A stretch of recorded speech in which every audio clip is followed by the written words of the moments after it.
$50 কোটি। এটা কি কেবল ক্ষেপণাস্ত্রের হিসাব নাকি যুক্তরাষ্ট্রের আত্মবিশ্বাসের পতন?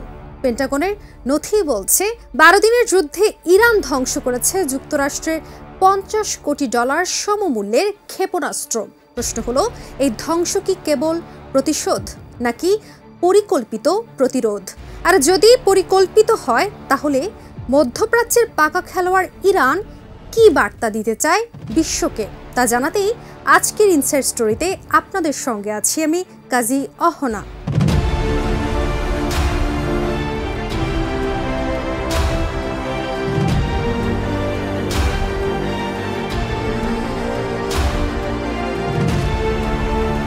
এ সম্পর্কে জানতে হলে যেতে হবে একটু পেছনে।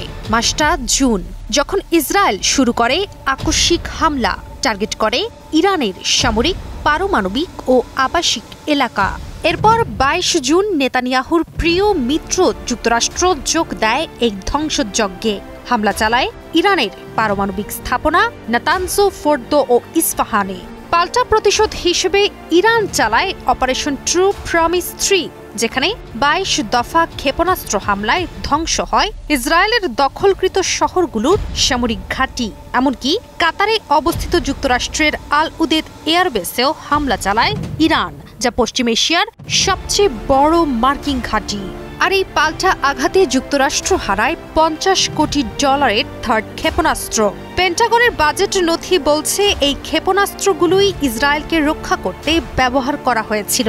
আর এখন কংগ্রেসকে নতুন বাজেট দিতে হবে তা প্রতিস্থাপনের জন্য। সামরিক বিশ্লেষকরা বলছেন, ইরানের এই পাল্টা হামলা শুধু প্রতিশোধ নয়, বরং প্রতিরোধের প্রমাণ।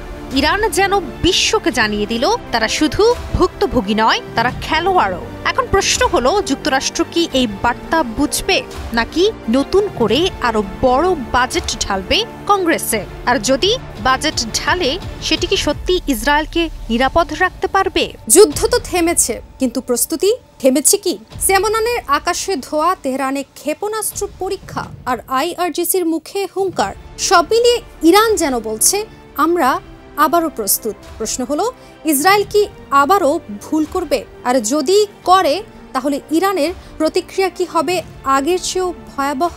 এই মুহূর্তে ইরান শুধু অস্ত্র নয়, মনস্তত্ত্ব, কৌশল এবং প্রযুক্তির সমন্বয়ে গড়ে তুলছে এক অপ্রতিরোধ্য প্রতিরক্ষা। আপনারা কি বুঝতে পারছেন এই প্রস্তুতির গভীরতা কতটা ভয়ঙ্কর? ইসরায়েল দাবি করেছিল তাদের বিমান হামলায় ইরানের ক্ষেপণাস্ত্র কার্যক্রম ধ্বংস হয়ে গেছে, কিন্তু যুদ্ধের পরপরই লেবানন সহ ইরানের কয়েকটি প্রদেশে দেখা গেল ক্ষেপণাস্ত্র পরীক্ষার আলোকছটা। IRGC জানালো তারা প্রস্তুত। এমনকি ইরানের পররাষ্ট্র মন্ত্রণালয়ের মুখপাত্র ইসমাইল বাঘাই জানান, তাদের প্রতিরক্ষা নিয়ে সিদ্ধান্ত নেয়ার এখতিয়ার নেই যুক্তরাষ্ট্রের। কাতার ভিত্তিক সংবাদ মাধ্যম আল জাজিরা বলছে, ইসরায়েলের হামলা ছিল প্রিভেন্টিভ ওয়ার বা প্রতিরোধ যুদ্ধ, যা আন্তর্জাতিক আইনে নিষিদ্ধ। IAEA ও মার্কিন গোয়েন্দা সংস্থা বলছে, ইরান পারমাণবিক অস্ত্র বানাচ্ছে না, তবুও হামলা চালানো হয়েছে, নিহত হয়েছেন 1000-এর বেশি মানুষ।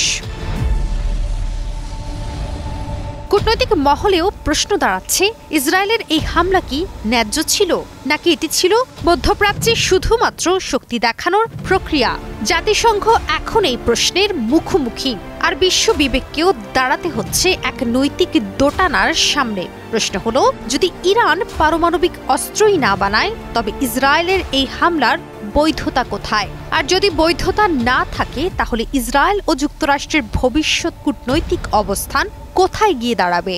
বিশ্ব কি ভুলে গেছে আগুনে খেলা করলে পুড়ে যায় হাত? গ্লোবাল সিকিউরিটি রিভিউ বলছে, ইসরায়েল আবারও হামলার প্রস্তুতি নিচ্ছে। তাদের লক্ষ্য ইরানের পারমাণবিক কর্মসূচি, সামরিক ঘাঁটি, এমনকি লেবানন ও ইয়েমেন পর্যন্ত। প্রশ্ন হলো, ইরান কি এবারও শুধু প্রতিক্রিয়া দেখাবে নাকি আগেই চাল দেবে? আর যদি দেয়, তাহলে সেই চাল কি মধ্যপ্রাচ্যের কূটনৈতিক মানচিত্র বদলে দেবে? কারণ এই মুহূর্তে ইরান বলছে তারা যুদ্ধ চায় না, কিন্তু প্রতিরোধে ছাড় নেই। ইরানের প্রতিরক্ষা এখন আর শুধু সেনা বা অস্ত্রের ওপর নির্ভর করছে না, তারা শক্তি বাড়িয়েছে স্থল, আকাশ, সমুদ্র, সাইবার ও ইলেকট্রনিক যুদ্ধক্ষেত্রে। মুসাভি জানান, ইরান ইতিহাস থেকে শিখেছে, আর সেই শিক্ষা এখন শত্রুর জন্য বিপদ। এই প্রতিরক্ষা এখন কাগজে লেখা প্রতিশ্রুতি নয়, বরং এটি বাস্তব পদক্ষেপ। যুদ্ধবিরতি এসেছে, কিন্তু যুদ্ধ থামেনি। এটি এখন কূটনৈতিক স্তরে চলছে, অর্থাৎ বাজেট, নিষেধাজ্ঞা, জোট এবং প্রতিরক্ষা নীতিতে। এটাই ইরানের বার্তা, যেখানে বোঝানো হচ্ছে ভুল করো না, কারণ আমরা ভুল ধরতে জানি। বিশ্লেষকরা বলছেন, এখন যুদ্ধ শুধু বন্দুকের নয়, এটি অর্থনীতি, কূটনীতি এবং জোটের খেলায় রূপ নিয়েছে। যুক্তরাষ্ট্র কি আবারও ইসরায়েলকে সমর্থন দেবে, নাকি ইউরোপীয় চাপের মুখে কৌশল পাল্টাবে? এই যুদ্ধবিরতি আসলেই শান্তি, নাকি এটি পরবর্তী সংঘাতের প্রস্তুতি মাত্র? আজকের ইরান কেবল একটি রাষ্ট্র নয়, বরং এটি প্রতিরক্ষার প্রতিজ্ঞাবদ্ধ মঞ্চ, যেখানে প্রতিটি কণ্ঠ বলছে আমরা প্রস্তুত। প্রশ্ন হলো, বিশ্ব কি এই বার্তা শুনছে? আর যদি শুনেও না বুঝে, তাহলে পরবর্তী সংঘাত কি আরো ভয়ঙ্কর হবে? কারণ যুদ্ধ এখন আর শুধু গোলাবারুদের নয়, বরং এটি মনস্তত্ত্ব, কৌশল এবং প্রতিরোধের লড়াই। এই যুদ্ধের পরবর্তী অধ্যায় কোথায় শুরু হতে যাচ্ছে, সেটিই এখন দেখার বিষয়।